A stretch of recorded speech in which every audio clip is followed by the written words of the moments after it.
सबसे पहले आपके प्रश्न पे आते हैं जी कि पैसा टिकता नहीं है। बिल्कुल सही बात है और जो इस समय की सिचुएशन चल रही है, तो सबसे पहले तो हमें कॉमन चीजों का बहुत ध्यान रखना है जी। अगर आपका पैसा नहीं टिकता है तो आप ऐसी क्या गलतियां कर रहे हैं। घर में रात के समय झाड़ू लगाना, अबे जी टाइम ही नहीं मिलता, क्या करें, कपड़े तो रात को ही धोएंगे ना, तो किस्मत भी आपको धोती रहेगी, बार बार तरक्की नहीं कर पाएंगे। इतना ज़्यादा थक जाते हैं कि रात को सोने से पहले अपने चूल्हे और हॉब पे बर्तन रख के ही भूल जाते हैं, तवा रख दिया या बर्तन रख दिए। हमेशा रोते रहना, ऑलवेज कंप्लेनिंग। ऐसा वातावरण क्रिएट कर रहे हैं आप कि आपके पास पैसा टिक नहीं सकता, चाहे आपका कैसा भी समय चल रहा हो। आपके पास पैसे हैं, लेकिन आपने अपनी आदत ऐसी डेवलप कर ली है कि अपनी मेड, सर्वेंट, इनको पैसा समय से नहीं देना है। अरे आज तो 1 तारीख हुई है, काम छोड़ के चले गए तो 9 तारीख को देंगे इनको हम पैसा। अगर आपका एम्प्लॉयर जब ऐसा करता है तो आपके मन से क्या जो भावनाएं निकलती हैं वही उनके सामने भी, उनके अंदर भी आपके लिए निकलेंगी।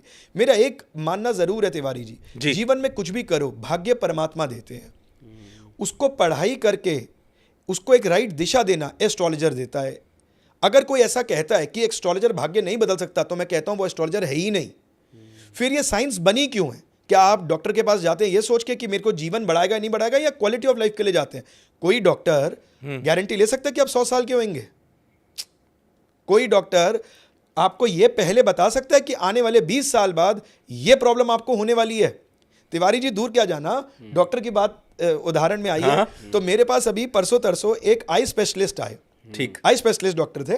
ऐसे हमारी बीच में वार्तालाप हो रही थी, तो मैंने उनको बोला डॉक्टर साहब वो बात तो ठीक है, बट सबसे पहले आप अपने डाइजेशन एंग्जाइटी का ध्यान रखिए, आपको बहुत मेजर एंग्जाइटी इशू है। आपने तो डॉक्टर साहब का एक्सरे कर दिया। मैंने नहीं किया, ये साइंस ही ऐसी है जो आपको इसको रिसर्च करने की जरूरत है। ये भी एक विज्ञान है, रिसर्च कीजिए। और वो इस बात को माने, बोले अभय जी मैं आया ही इसलिए हूं, मुझे काम से कोई परेशानी नहीं, मुझे फैमिली से कोई परेशानी नहीं है, मुझे बहुत ज्यादा एंग्जाइटी होती है। मैं आज 16 साल से ऑपरेशन कर रहा हूं, बट हर ऑपरेशन से पहले मेरा हाथ कांपता, मुझे रात को नींद नहीं आती है। ऑपरेशन कितनी बार करते हैं? बोले महीने में 20 दिन। मैंने महीने में 20 दिन तो आप सोते नहीं है, तो आपका शरीर खुद का कैसे ठीक रहेगा? तो कहने का तात्पर्य है कि हमें पहले ये देखना कि हमारे आसपास का वातावरण कैसा है, सब्जेक्ट को पूरा रिसर्च करें, पूरा एनालिसिस करें और फिर किसी निष्कर्ष पे पहुंचे। तो आपको ना कभी भी किसी की हाय नहीं लेनी है, और किस समय पे किसको क्या मजबूरी है ये हम नहीं जज कर सकते, हम सिर्फ अंदाजा लगा सकते हैं, है ना। हम किसी गरीब को कुछ देने जा रहे हैं, अरे मत दो, इनके पास पूरे हाथ पैर हैं तो सही, ये खुद काम कर ले, ये इस पैसों का क्या करेगा। परमात्मा जब आपको पैसे देते हैं तो वो ये सोचते हैं कि आप इन पैसों को क्या करेंगे, क्या आप सारे अच्छे काम ही कर रहे हैं, क्या आप में कोई ऐब नहीं है, क्या आपने कोई लग्जरी के अंदर पैसे वेस्ट नहीं करे हैं। सही बात जब है। परमात्मा आपको देने से पहले नहीं सोच रहे तो आप अपने कर्मों से क्यों पीछे जा रहे हैं? तो जो परमात्मा आपसे कर्म करा रहा है आप उसे करते चले जाए।